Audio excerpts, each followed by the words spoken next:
Well, it's match day 5 in the championship and the first international break of the season is just around the corner.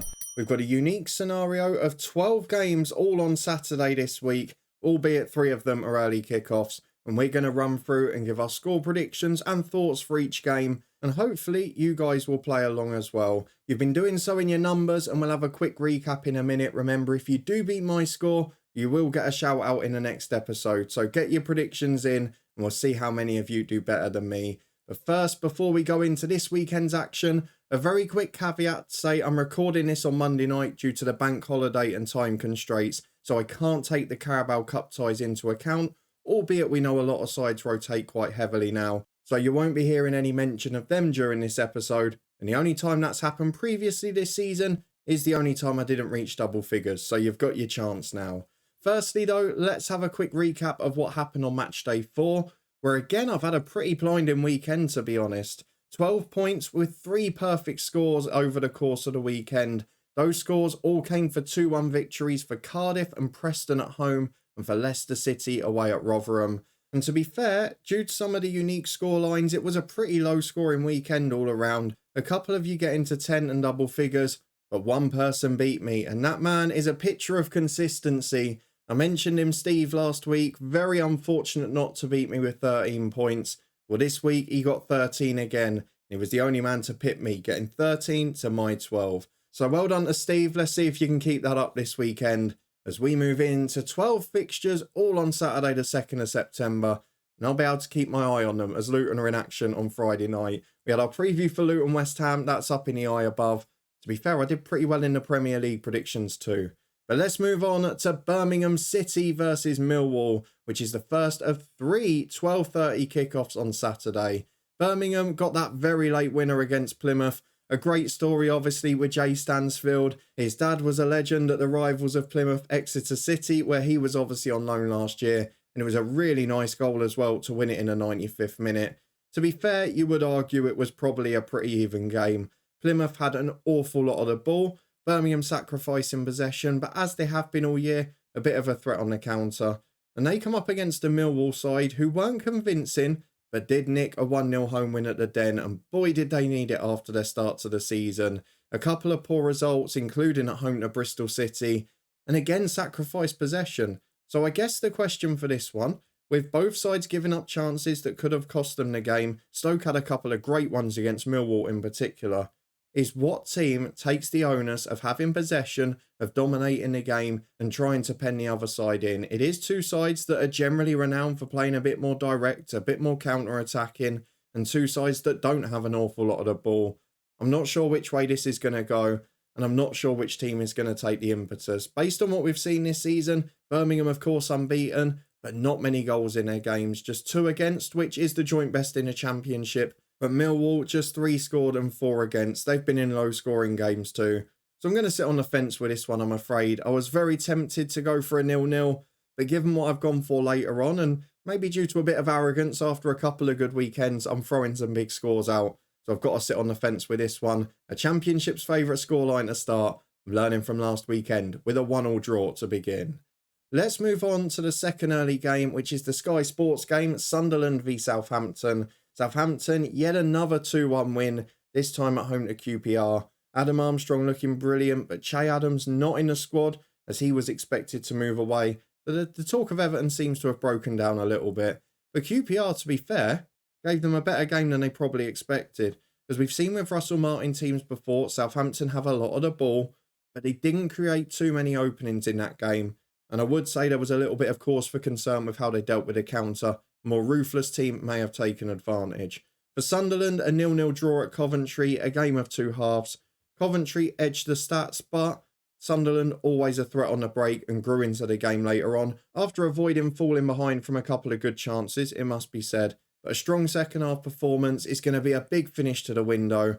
The other factor we haven't taken in for this episode, the transfer window closes just before this game week starts. It's going to be a mental finish, I think. A lot of players got to come in at Sunderland because they are a little short at the minute. And again, I'm not sure what to go for in this game.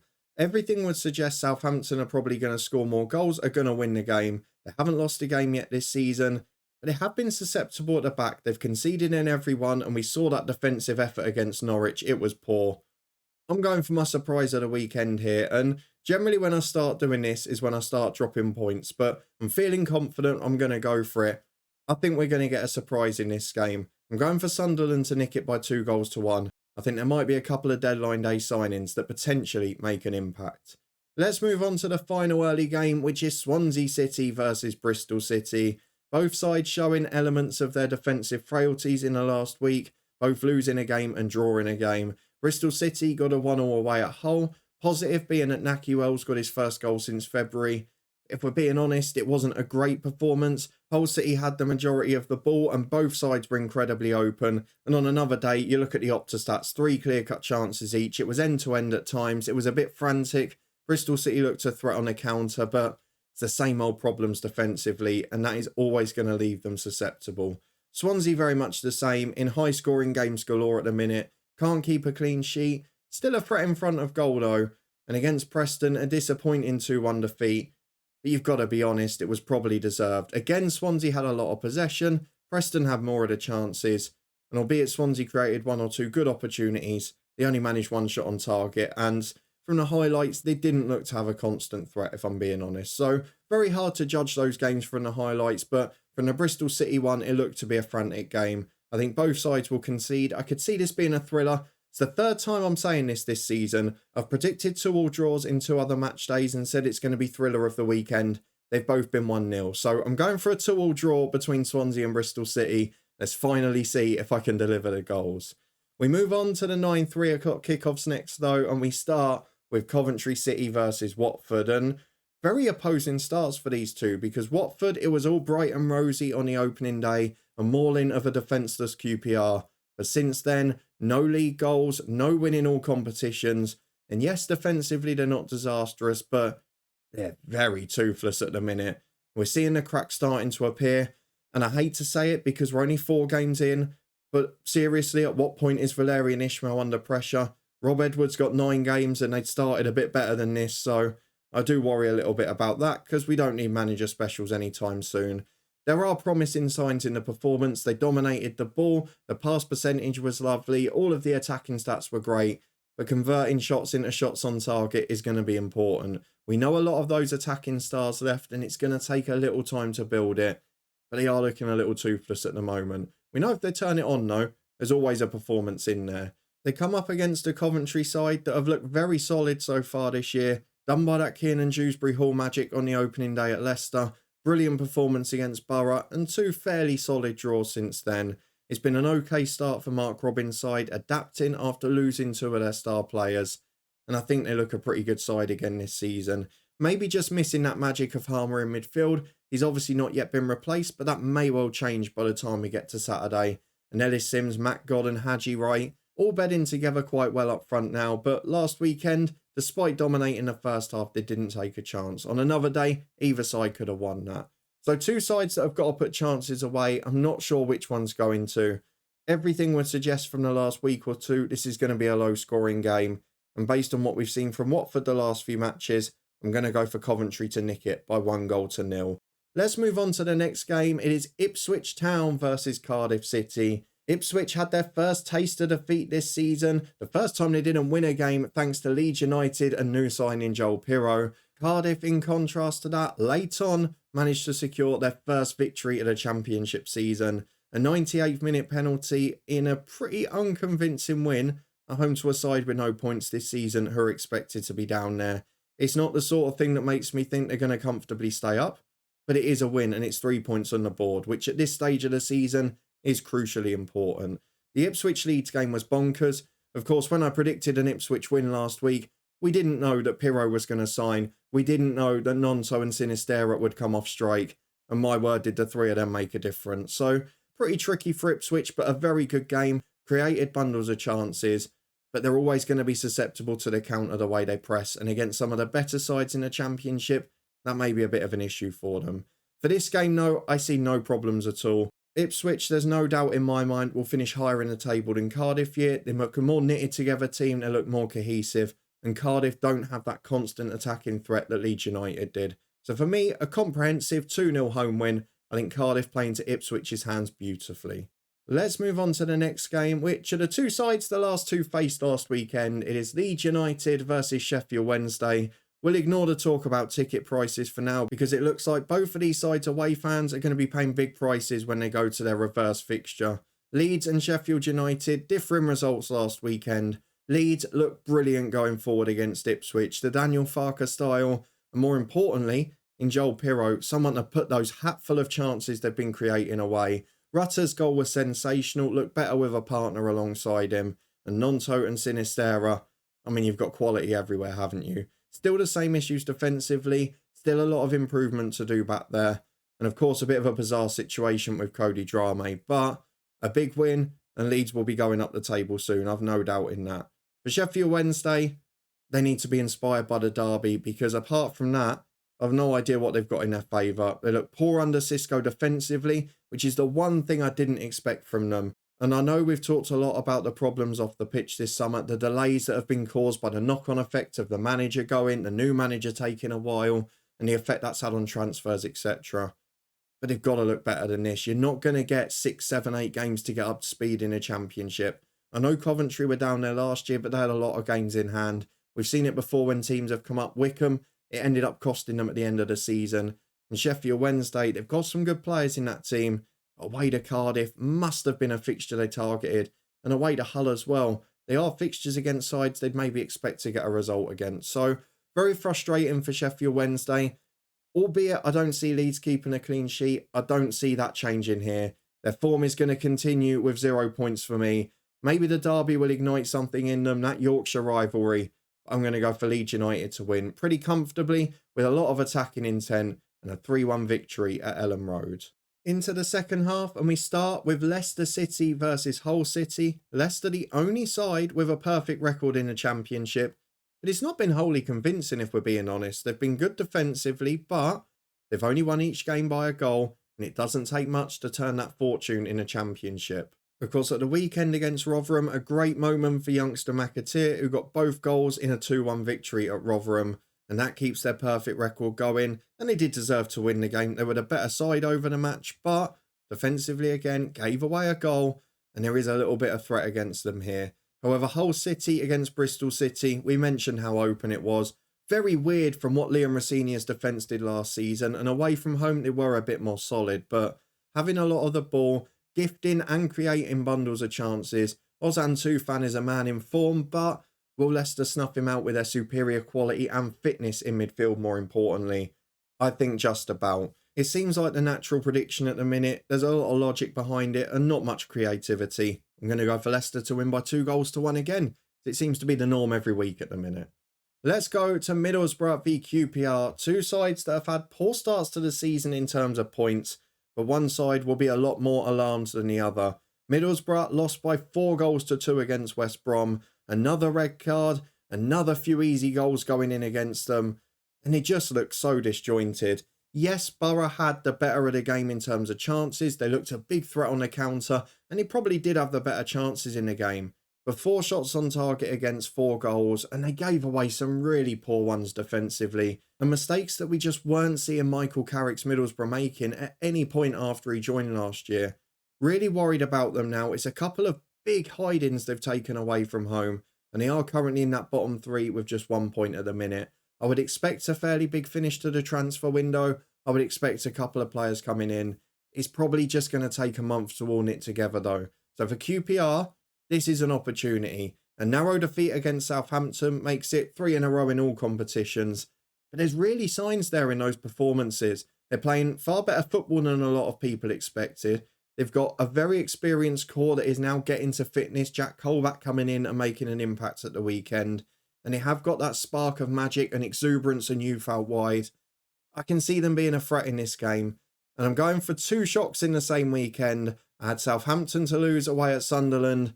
And I'm going for Borough to lose at home to QPR. I feel if QPR can get the first goal here, this could be a really nervy day for Borough. If Borough score first, I'll be completely wrong. It'll be a comprehensive 3 or 4-1. But if QPR get the first goal, I fancy them to nick the game. They won't keep a clean sheet this time. I'm going by 2-1 to Queen's Park Rangers.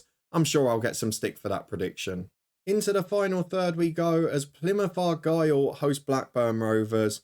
Both sides had differing weekends. Plymouth heartbroken by that late goal against Birmingham City. Another game in which they were competitive, but we can't keep saying that with them throwing away late points. It's 2 weekends in a row that they've lost a point in 4th or 5th minute of stoppage time. You can't keep doing that in a championship. It will come back to get you eventually. So 2 points down the drain there, but competitive against established championship sides. And they face another one in Blackburn who put in the perfect away performance at Watford. I mean, a great goal from Ryan Hedges in terms of the way he got himself in that position. Shouldn't have gone in at the near post, but we'll gloss over that for now. A lot of Watford fans want Bachmann out in goal. But they surrendered possession, they surrendered chances, they let Watford have a go from 25 yards as many times as they wanted, and they hit them on the counter-attack. It was effective, it was threatening, only on 1 or 2 occasions, but that one was enough. You have to ask the question though, are they going to be able to produce those moments of magic every time? It's going to be a slightly different game against Plymouth, who like to play out from the back. Took a few risks as we saw in the Huddersfield game where they nearly got caught. And of course, although they have adapted in other games and played a bit more directly on the counter, at home the owners probably will be on them. And I'd imagine Blackburn will let them have the ball back there. So I feel like this could be a pretty good game to watch. But the clash of styles for me will cancel each other out. I'm going to go for my second Championship's favourite scoreline of the day and a 1-1 draw at Home Park. Let's move on to what I feel is probably the banker of the weekend, which means it's obviously going to go wrong. It is Rotherham United versus Norwich City. Fred Onyedinma looking an absolute treat for Rotherham since joining on loan from Luton. I wish that had been done before our pre-season predictions. But Norwich, no one can stop the steam train. Yes, they let in 4 against Southampton, but since then they've been imperious again. We await news on Josh Sargent, who went off injured after scoring the opener against Huddersfield in that clash with the keeper. But they were brilliant. All of the attackers scored. Ashley Barnes, another really good display. Rose on fire. Idar scoring goals off the bench. I mean, it's a perfect Norwich performance. They're now starting to do what people thought they would do last year, and that's why I've got them in the top 2. But a quick note of caution, they started this well last season, and it all went very wrong and downhill. So we're going to keep our eyes on them to see how they do. Huddersfield, probably not the biggest opposition they're going to face this year. And they did still concede a lot of chances against a more ruthless team. Are those chances going to be taken? Well, I don't know if we'll find out against Rotherham because they haven't shown themselves to be particularly ruthless this year. What they have done, though, is shown themselves to be incredibly leaky at the back. They've conceded 2 or more in every single game. They're the only side to have conceded double figures in a championship this year.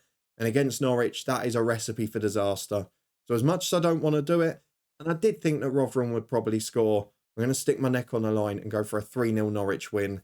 I can tell this one's got the championship all over it though. Don't be shocked if Rotherham nick this one. So I'm sticking with the form book in that one, even though it may go out the window. But let's move on to Stoke versus Preston, where I'm probably going to go against the form book because Preston, to be fair to them, have been brilliant in the last 3 games. They're unbeaten so far. That early draw against Bristol City wasn't that inspiring.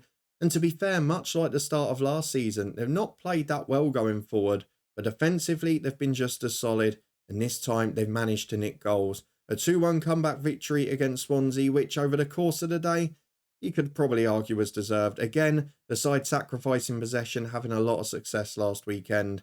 Stoke, though, away at Millwall, well, they dominated the ball. They played pretty well, to be fair. Created a couple of great chances, which they didn't take. Had plenty of shots, but didn't hit the target with them. But they look a threat. And at home so far this season, they have been very good. They nicked the win against Watford in a resolute finish. They battered Rotherham in that first game. And they beat West Brom in the cup as well. So I feel Stoke at home this season, they're going to be exciting to watch. They're getting the fans off the seat at last. And I feel that they will nick this game. Preston have been brilliant and could easily prove me wrong. And that's what I mean about this weekend. There's a lot of tough ones to predict. But I'm going to go for Stoke to win it. I'm going to go by 2-0. And the final 3 p.m. game and the final prediction before the international break in September is West Bromwich Albion versus Huddersfield Town. West Brom with that 4-2 victory against Borough, scoring every shot on target last weekend. They had more of the ball and they took advantage of it. But he did concede chances at the other end, which is a worry. For Huddersfield though, oh, it's got to be a big week in a transfer window. We've got to see 3, 4, 5 coming on loan or on a free transfer because something's got to change. It's a miracle that Neil Warnock kept them up last year. And we're now seeing the real quality of this Huddersfield team. Yes, they created chances. Yes, they had openings against Norwich. But they are so leaky defensively. Lee Nichols obviously tangled with Sargent for the opener, and it's a defence that has looked a bit all over the place. Lots of changes as they look for their identity. But Neil Warnock has got his work cut out this year. Whether they're going to have enough budget to do deals and really compete with the bigger boys in the league for transfers, I don't know. But they've got to try and nick a few clever loans, because otherwise I think they're in a world of trouble. For this game, I can't see anything other than a West Brom win. Again, it's another one where I'm going against the grain of the form book on a couple of games, but this one, certainly not that. It's just whether you guess the right ones or not. For me, West Brom win this comfortably. I'm going to finish with a 3-1 victory for the Baggies. So let's have a quick recap of what I've gone for this weekend. A couple of surprises I've sprung. A Sunderland at home to Southampton with a 2-1 win. I've also gone for QPR to win 2-1 away at Middlesbrough, which will be a surprise to a few.